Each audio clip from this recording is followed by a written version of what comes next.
Hi everyone. So I'm actually here. So I know that the lighting makes me look a bit pale and everything. So, but it's okay anyway. So I'm here at the park, and I just want to actually make a video about something, like about in the area of healing, and also part of the video would be about my own um, experiences with the with the paranormal. Not, I don't know the paranormal. If you call it a paranormal or the metaphysical or subconscious that happens, especially in the period of healing from narcissistic abuse. So um, I actually, I think let me go on to the whole thing about why I'm making this video. Okay, there is a particular meme online. It's a pretty funny one, but at the same time, I can't help but actually feel that it's a bit yeah, it's a bit uncanny and disturbing. So the particular video or meme is this, if you can see it, when he blocks you, online, but you still have more to say. So supposedly it's a YouTube video, how to visit people in their dreams. Okay, I'm not saying that I can do that, but I don't do that anyway, so it's weird. But I have had an experience about 6 years ago. Yeah, 6 years ago, there was just probably around the time. Yeah, it was barely 1 year after narcissistic discard, and I was struggling with trying to ditch off any kind of hoovering, and while being busy or being occupied with trying to ditch this hoovering from flying monkeys, and also I was also fired from a job. Yes, I was fired unfairly, terminated on the grounds of so-called incompatibility with the center.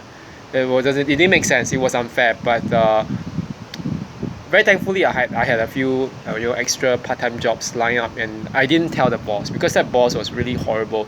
He was becoming really unkind.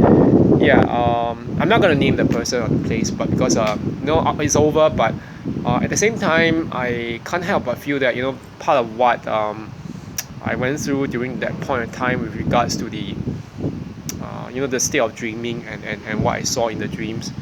Um, it kind of made me realize that maybe some things aren't exactly just dreams. They seem to be part of that. Yeah, the implication of the narcissist in your life, whoever they are, and or if not, it could be just your subconscious trying to assess something about these experiences that try to help you to heal. So I know that actually this is not something that is really talked about. I know some people will claim that there's something called psychic hoovering, where the narcissistic person, whether the person is a boss, a former boss, a friend, colleague, or an ex, or whatever, a family member, that they are empowered by some demonic or dark spiritual power that gives them the ability um, to plague your dreams.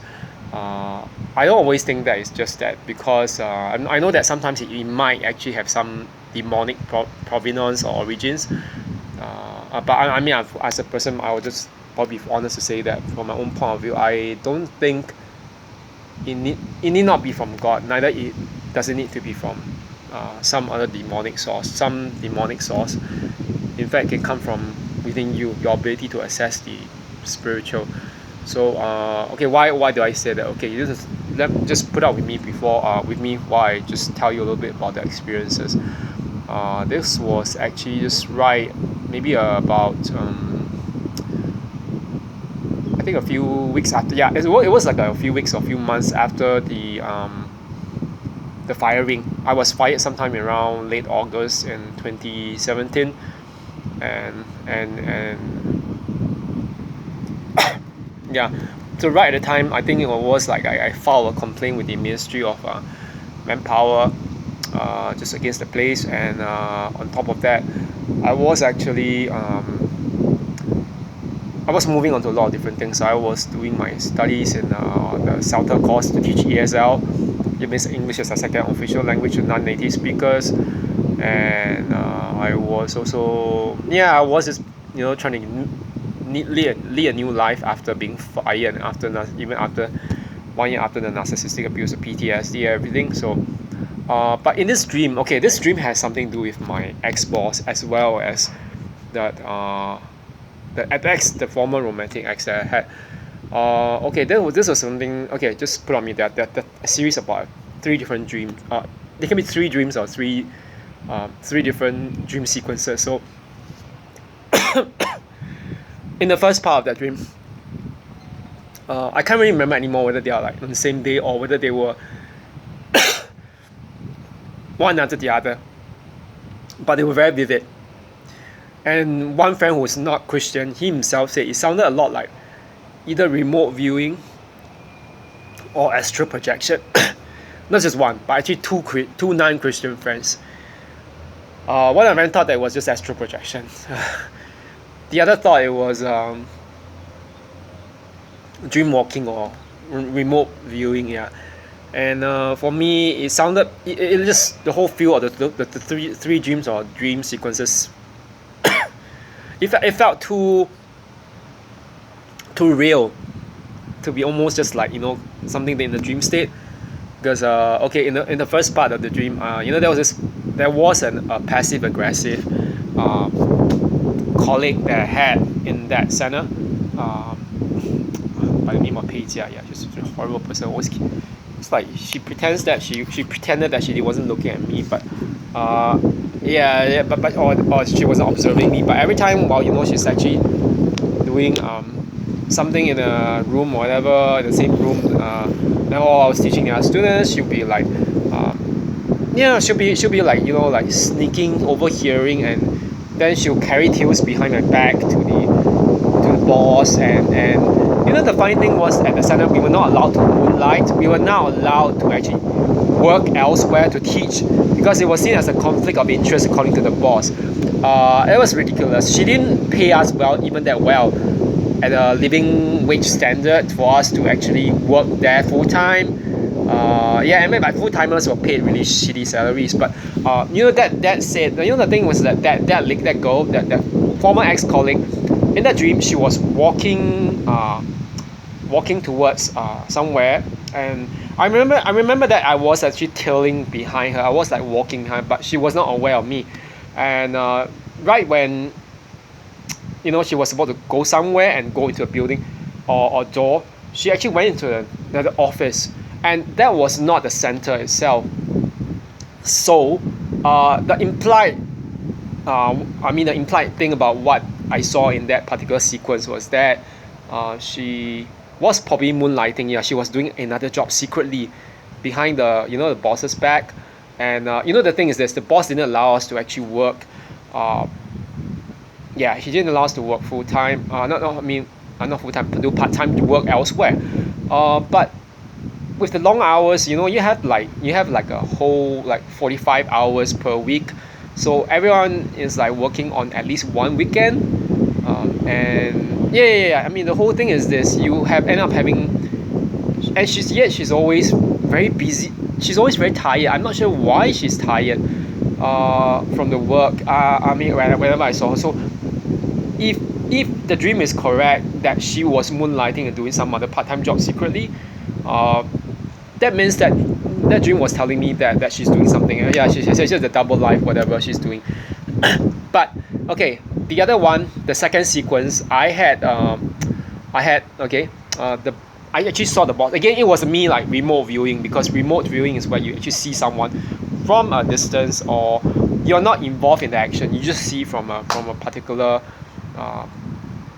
distance, and you actually don't really interfere in it. So that was what was happening in the second one as well. In the second one, the ex-boss, who was really narcissistic in the way she treated me, very dicky, very dickhead, or very douchey, whatever you want to call it. She fired me without giving a reason, whatever, but it caused no evidence whatsoever. And she was she wanted to use my writings to actually advertise the center, but the fact was she was also breaking the law openly because she was like plagiarism laws and misrepresentation laws. um, they exist in whatever country you are in. So how can you teach someone to actually do things like memorizing model essays that they can use in the exams, and it's like telling students how to cheat and professional cheating. So the center was exactly doing that. I didn't want to do that. Thankfully that after that happened, and after a few, goodness knows, months or weeks, I didn't stay on the center because of that. Okay, but okay, to go on to that second dream sequence, I actually saw that she was teaching the students who are predominantly children, like elementary school children, and she was kind of like frustrated because she has this very particular tendency that she loves, having long hair, whatever. She loves to like shoulder length with long hair, at least the hair was actually slightly longer than shoulder length. So she had a tendency to like flip back her hair, and like when she's frustrated, yeah, she does that a lot, and she had that like the fake smile. Okay, so in and she had this kind of tendency to say I love you all, like, to the children. But no, I don't think she even loves the children. She doesn't even really know them that well. She's making money from their parents. But the thing is this, she was teaching them in that dream, or in that sequence of remote viewing that I saw. And after she taught them for a short while, she walked away to a corner. She was very frustrated, and then she flipped the usual move of her flipping her hair, or tilting it to one side, and that, with the kind of expression of a fake smile. It was a kind of giveaway, but I remember that actually as she walked away, in my so-called, I don't know what I call spirit or dream state body, I was walking to the students, who then said she's taking out her frustration on us. Students telling me that, and those were my former students. That elementary students, no matter elementary level students, no matter how young they are actually highly aware of things like that. For them to tell me in that particular sequence, I was like, okay, something's going on I don't really know of. And okay, the third one was even better. The third sequence, what was really ridiculous was I saw the last act, the romantic, the ex date, the one ex that I was dating. In that dream, it was a very grotesque dream because let's just say that it was highly sexual. I saw the ex having sex with a new guy, okay, and obviously being like I don't know, like the ex being the narcissist, psychopath, sociopath, or the dominatrix, whatever, or dominator, whatever, like just domineering. It looks like the guy that the ex was with was actually suffering during the sex, not enjoying it. Yes. There was like a lot of violence that I saw in the moment of sex between the two of them. It was so disturbing because I know that, like, a friend of mine was joking. This one friend of mine who is not he's a Christian, but he does know a lot about this kind of new age stuff and all this like metaphysical stuff. So he asked me, can we do any protection spells or any protection magic?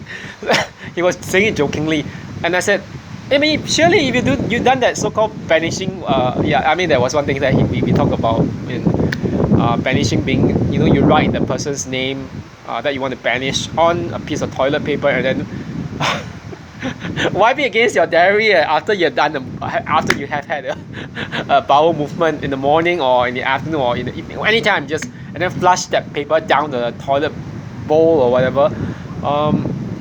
So my friend was saying, what, the shit is not working, isn't it? And I was like, oh yeah, maybe the power. I didn't do that anyway. That so-called spell, but I had a joke. I just said, maybe let's just say that I told my friend, let's just give my friend the name L. Okay, I don't want to actually name him, but that was just he was asking our concern.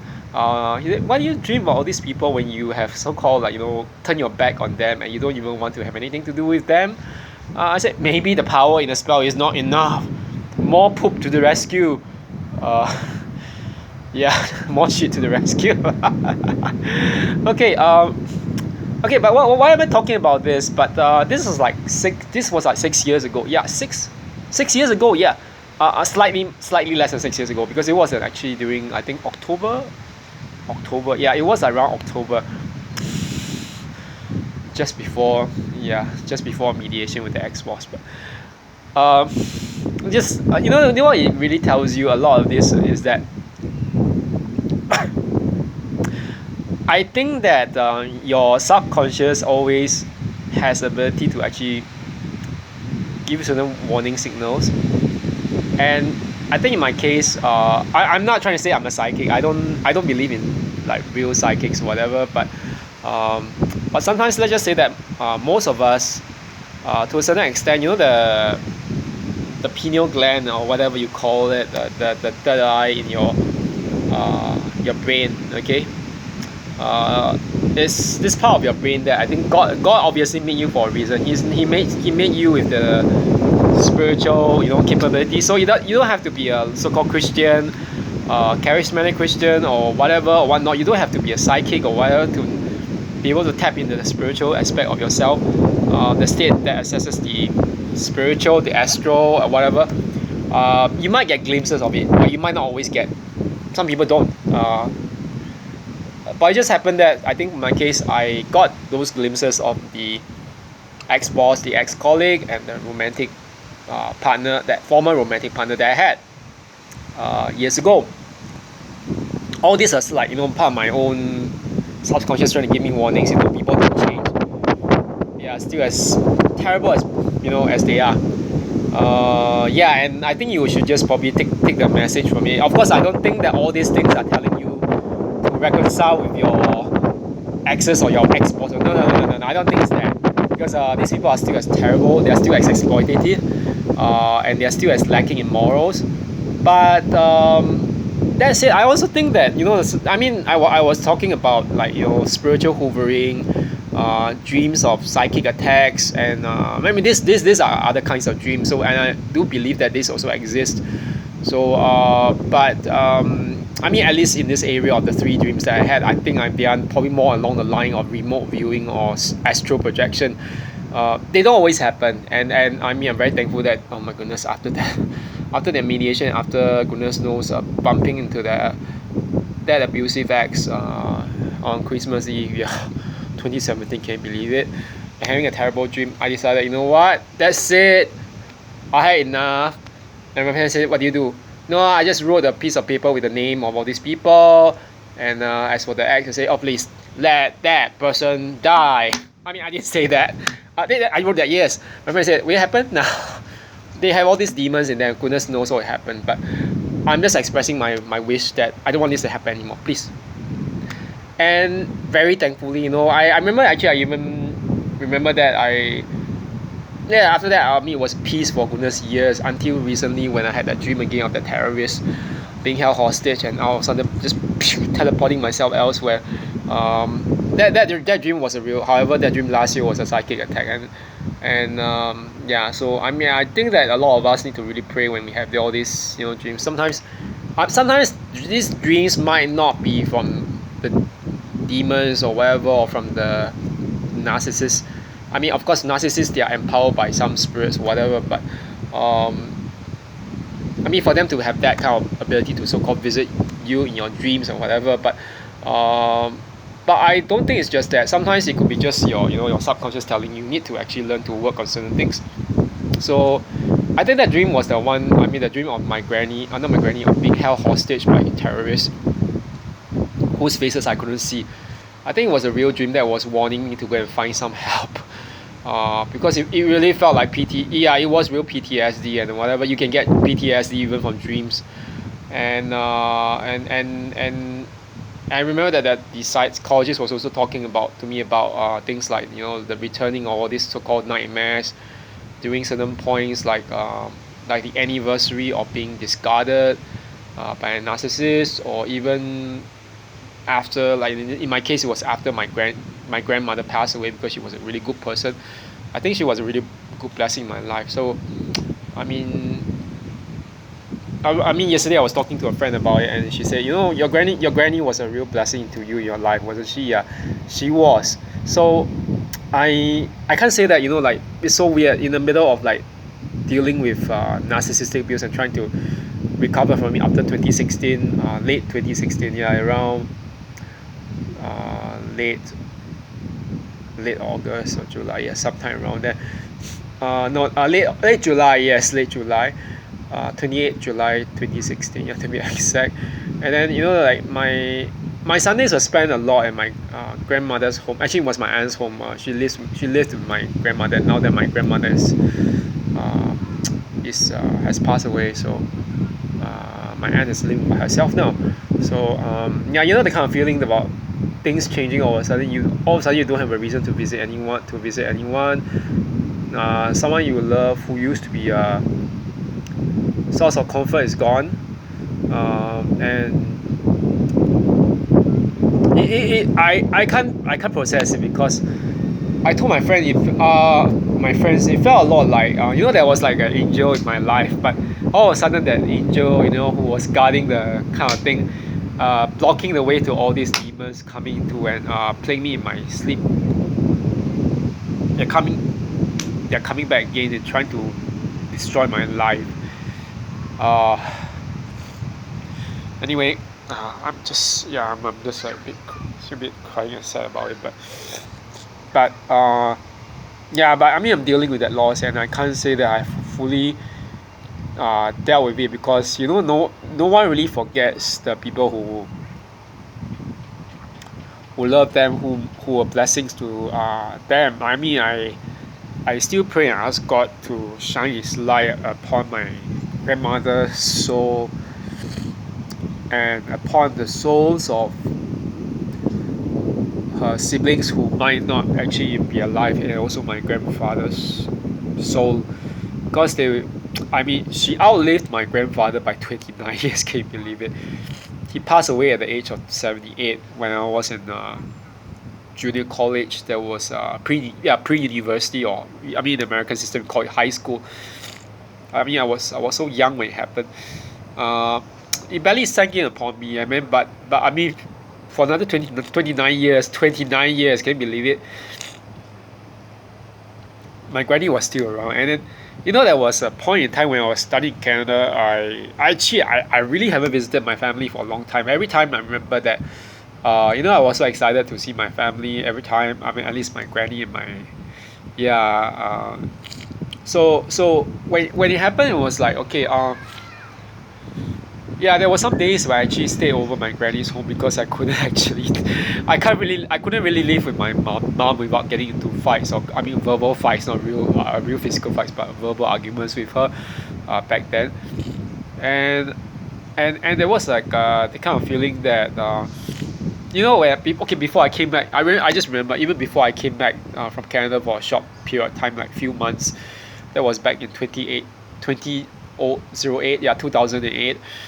I remember that actually I had a very horrible dream. It was like a dream when I woke up. I actually saw my.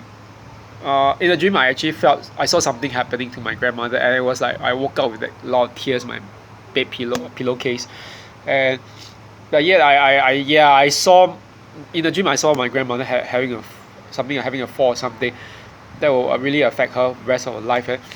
I don't know exactly what happened, but I know that it was a fall. And years later, uh, in the year 2014, yeah, my grandmother really had a fall, and the concussion actually led to a blood clot, which took months to clear. So, and yeah, her cognitive abilities haven't been that good after that fall. So yeah, I think I saw something in that state. Even about 6 years before it happened. So yeah, I mean, it was part of, like, psychologists would always say this is all just part of reflections of fear, but I don't think so. I think that the dream world is a world where, uh, if it's not God speaking to you, or if it's not the devil or the other demonic forces trying to interrupt your sense of peace and giving you ideas and certain things, then it is actually you in your astral body, or your, a remote viewing ability, seeing into some parts of what will happen and try to warn you about it. So Uh, yeah, but anyway, I mean, this is just me rambling on and on about all these things about concerning the astral world and whatever. But I really believe that all these things sometimes they happen to teach you certain things. So I really, yeah, I would say that, you know, what kind of dreams do you all have that actually are trying to teach you or warn you something about or bad evil things or bad people or bad things happening. I don't know what you all have, but if you have any kind of similar experiences or experiences like that, maybe you can just let me know. And yeah, anyway, I'm a bit emotional today because of all this. So I'll make another video later just about other things. And yeah, I want to actually also explain the whole thing about how to date, DEAD, okay, to treat a narcissist as if he or she is dead, or even they are dead. Yeah, but why you have to do that, how to do it more. Yeah, because I have made a video once about it, but I have not done part 2 to that. I'll do that later. Okay, so but anyway, have a good one, everyone. I'm just going to here walk in the park for a short while before I get back home. Okay, so have a good one, everyone. Okay, bye bye.